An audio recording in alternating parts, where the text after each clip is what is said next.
What is up, everybody? Welcome into this Tuesday episode of Flippin Bats. We got Honesty Hour coming at you. I need to sound off about extra innings. I'll explain in just a minute. Name that team. Pitching rotation edition is coming up, as well as 3 up, 3 down. We're talking about City Connect uniforms. The best, the worst. It's all coming at you. Let's get to it. It's a blowout. 8th inning, 10-3. Bases are loaded for Verlander, who waits on a 3-0 pitch. He swings, and it's a high fly ball, deep center field. It is gone! Home run! And a huge bat flip to celebrate. All right, Ben, start the show already. What is up, my friends? Happy Tuesday, everybody. I am joined, as always, by Alex Curry. Alex, it's a big week for many reasons, but one, I think, personally, and for my family, might be even bigger than anybody the Mets else. organization. And the Mets organization. It appears Justin is getting closer and closer to a return, which is great news. We do love that. He started a rehab start last Friday. He's now a Rumble pony. Forever a Rumble pony. It's so good. Isn't that great? I love it. I also love every time your brother's pitching, you post videos of your dog, Lila, watching him on TV and jumping up and down when he sees Uncle Justin up there. So I just got to say, keep those coming. They are just as amazing every single time you post them. Thank you. Yeah, I will. So Justin's start as a Rumble pony went great. 4 2/3 innings, 2 hits, 0 runs, 1 walk, and 6 strikeouts through 69 pitches. All went great. All went well. He said he feels good after. So next step would be starting in Detroit this week for his first start. His first start as a Met is on pace to be against the Detroit Tigers if all continues to go on schedule. But a really good start for him. It was great. Shout out Major League Baseball, because now MILB games are on MLB TV, which is great. So I watched the start, watched him take the field as a Rumble pony, and all was good. I love that so much. And what like a cool kind of full circle moment to get his first start with a new team, with his like OG team. So yeah, true. That's really cool. But it's time to get in the trust tree. Let's hop on in, Alex. Because it's Honesty Hour. What are we venting about today? What are we talking about today? Well, I was watching baseball over the weekend and saw a couple of extra inning games. And this is a thought that I've had quite a few every time a game goes to extras. I'm always thinking about like the logistics and how extra innings works and what teams are going to do. And I can't help but thinking that the extra inning rule with the runner on second, it might need like a little bit of a tweak. As you know, I'm not like a hater on the runner on second rule. The ghost runner. I don't know. No, I know you don't like that name. I know you don't like that name, but it's called. People have been calling it the ghost runner. Sweating. I know. Okay.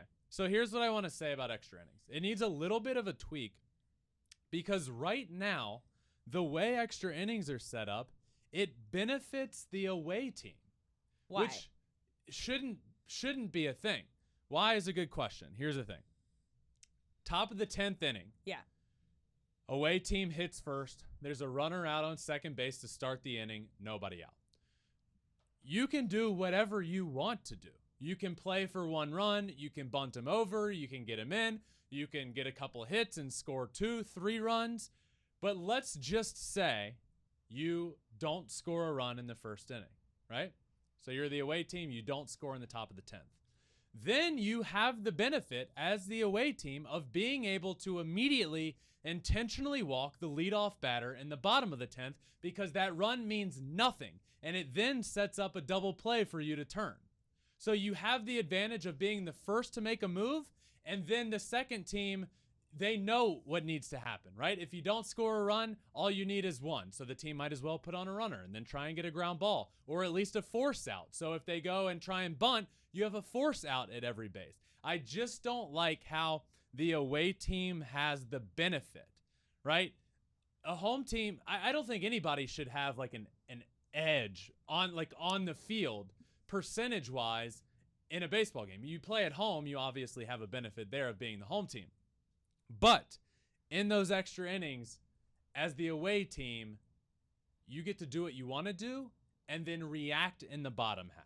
So you can either put the runner on or not. If you score that 1 run, then obviously you don't put that first run on. But if you don't, then you benefit. Do you get what I'm saying? I'm following. Because at first I looked at the numbers, and when you look at extra innings, I will just say I don't know. I know. So in 2023 so far, in extra innings, home versus away, home teams have won 17, away teams have won 12. So it's 17 and 12. So at first I'm like, okay, well, I mean, home teams are winning more, but once you explain kind of the tactic thinking that you can do and just your strategy that you can do as the away team makes sense. Right. So I haven't looked at the math. I haven't looked at the numbers. For me, knowing my brain and the way I'm thinking about it, that makes sense. And it sounds like you understand. So to me, that just says, well, 17 home teams have won the game. Let's look back on this trend in 10 years, in 5 years, and see how many home teams have won compared to how many away teams. But it's never exactly sat right to me. And I just knew when we sit in the trust tree, we need to talk about this. Yeah. Because, as I mentioned, you have the benefit of being able to make the first move. Yeah. You can either bunt a guy and try and score one, or let the other, or you score multiple, and then you get to decide what to do in the bottom of the end. Which is huge and new with the ghost runner. When you start extra innings with a player on second base and no out. So, I mean, it's all new. That's we're the still only reason. Fresh. If you're starting an inning with nobody on base, then obviously it's like the rest of the game. But when you start with the guy on second base, I've already explained I get it. enough. Yeah. I get it. Okay. No, this was good. Thank you. Yeah. We're out. Let's get back out. In the chairs, on the ground, out of the trust tree. That was great. Kind of still going to be in it with this next segment. We are. Okay. Yeah, we're getting sassy. So we're doing a 3 up, 3 down, changing it a little bit this week. And we're going to talk about the City Connect jerseys. We're going to get your top 3 favorites and then your top 3 ones that you don't like. And then I'm going to give you my favorite and least favorite from both sides. Now you might be saying, well, what's the timing on this? Well, the Mariners just dropped their new ones, which is why we're doing this top 3. And that leads me into my favorite 3 uniforms. And number 3, the Mariners. I love them. I love them. It's cool. It's not wowie. It is wowie. Why? Tell me. Is it the navy pants, the stripe along the side, the navy undershirt? I am fine with the pants, I'd say. Pants are fine. It's the Trident hat as the M. Yeah. I love that. That's great. Give me all of Oh, now you're coming around already. See how that works? Talk me the into color scheme, the jersey patch, the the P&W. Okay. I'm a big fan of the color scheme. I don't not like the pants. It's better than like just white, I think. Because there's no white on the jersey. I like the pants fine. I am going to be getting a Julio Rodriguez Mariners City Connect uniform. Cool. I'm all in on these. I like them a lot. They're my number 3. Who's at number 2? Number 2 is the Houston Astros. These Space Connect, Space City, they're so cool. I mean, it's just so fitting for Houston. It is. We've done a top City Connect segment. I think it was like a year ago. So a bunch have come out since then. So needed a little bit of an update. I love these Astros ones. I always have. The pants match it. Space City. It's just perfect. It is. It feels Star Trek-y. There's not, but yeah, exactly. Okay. Who do you got at number 1? At number 1, and the only thing the White Sox are doing right, they're City Connect uniforms. I love them. I'm such a fan. Oh, they're so sick. They're so cool. They're so South sick. side, all black with the white pinstripes. What do you call that lettering? Like Gothic lettering? Is that a thing? Is that a word? I don't know. The font? Yeah, the font. I don't know what the font is, but it's sick. Okay. Well, this font is great. Yeah. I love these. They should wear them all the time, and they'd look better. All right. Okay, so that's my top 3. I have Mariners, Astros, White Sox. Yeah. Do you have a favorite? I have a favorite. Oh, what's your favorite? Yeah. My favorite City Connect jersey, San Diego Padres. Woo! I love the colors, the vibe. It's also all of my favorite colors on there, the turquoise and the pink and the yellow. It's just fun. It feels really fun. So the Padres are my favorite. There's a deeper meaning to all of these, really, but theirs is like pulling in on the heritage, and they got to wear them down. They wore those for the Mexico series down in Mexico City. Like, look at this. Tell me that you don't smile when you see these jerseys. I would say It's fun. I would say it's a hot take. People are very torn apart with the Padres. I actually like them. I love them. But people have like hated them or you love them. I think it pulls in the beach and the vibe. I like them as well. Okay. So your number one is Padres. All My right. number one is White Sox. Now we're moving on to our least favorite. Yes. Your top 3. Starting at number 3, who you got?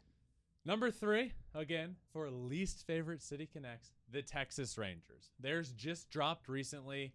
I get that there's a lot of like tie-ins to the history here, but like I just don't like it. There was better ways to do it. Every City Connect uniform really ties in to something in the city.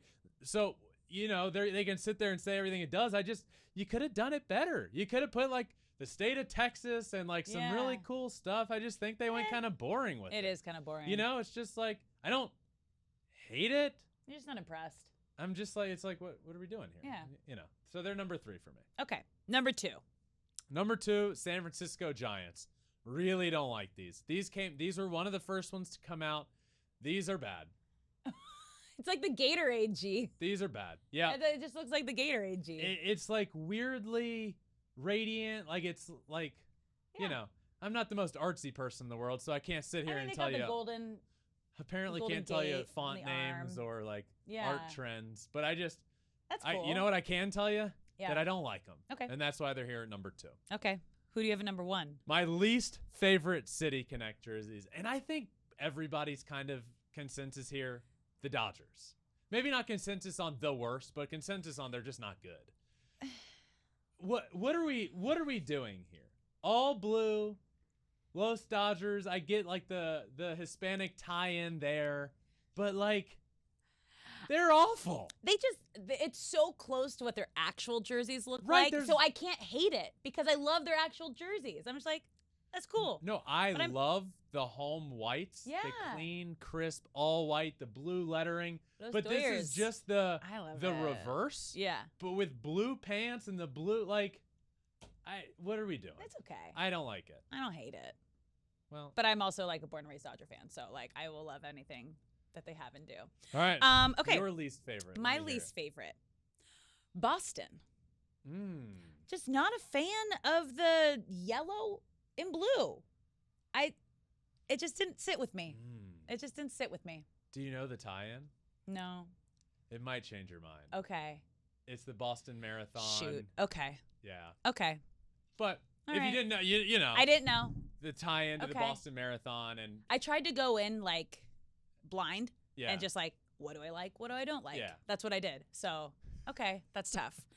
stuff. That's tough. Now I feel really sad and everything that bad. happened Now there, I know. you know. Okay. Wow. Boo. I am a horrible person. No. I'm sorry. I I'm sorry. It's funny you say. I recently had this conversation because if you don't understand the tie-in, it's like, what's the yellow? Yeah. The blue. Why is that what's Yeah. going on there? So now you know. Okay. The more Respect. you know. So for me, Dodgers, and White Sox are my favorite. Your favorite is what? The Padres. Yeah. Yeah. Okay. Love it.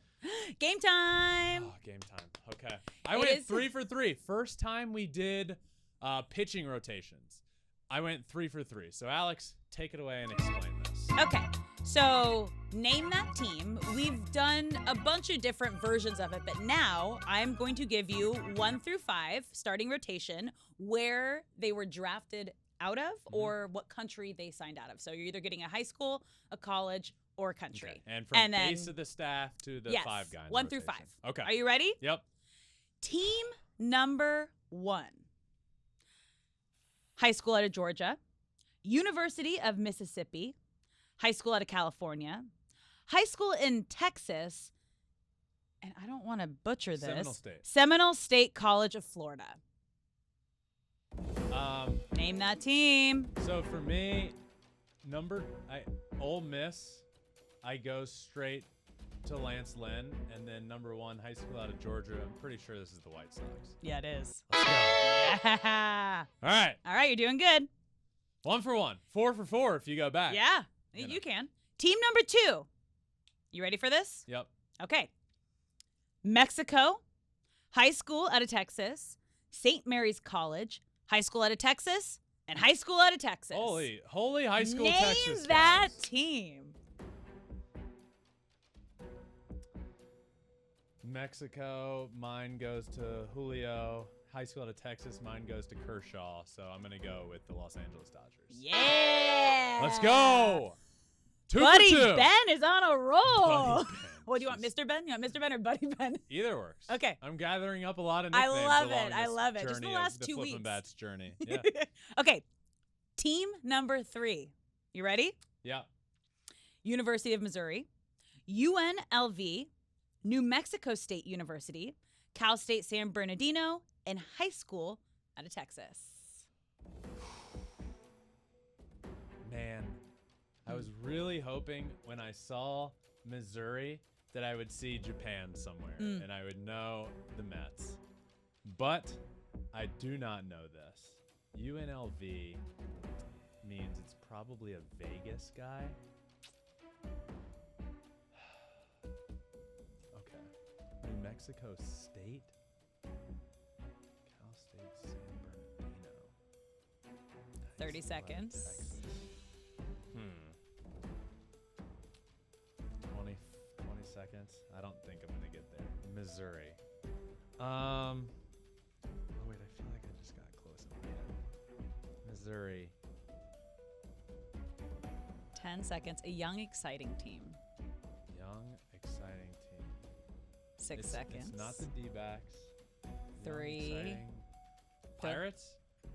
Orioles. Missouri. Kyle Gibson? Yeah. Dean Kramer was the UNLV. Grayson High School. Yeah. This was tough. That's okay. I'm not embarrassed for not getting this. Not one. bad. This was a tough one. Not bad. Yeah. Okay. B+? 2 for 3. Yeah, B+ for Yeah. sure. Always. That was good. When you miss one, Not B+. bad. Yeah, that was good. That was fun. Name that team. Name that team. Is always a blast. So this was a good Tuesday episode, but stay Fun. tuned.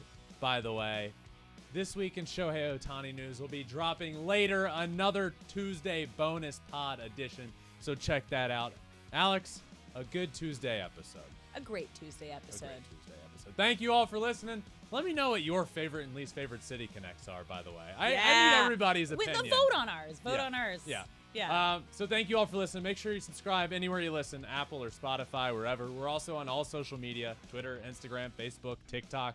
And you can watch every episode as well on YouTube at Flippin Bats Pod for all of them. That does it for this Tuesday episode. Check out the bonus episode when it drops in just a little bit, late in the afternoon on Tuesday. Thank you all for listening. Until next time.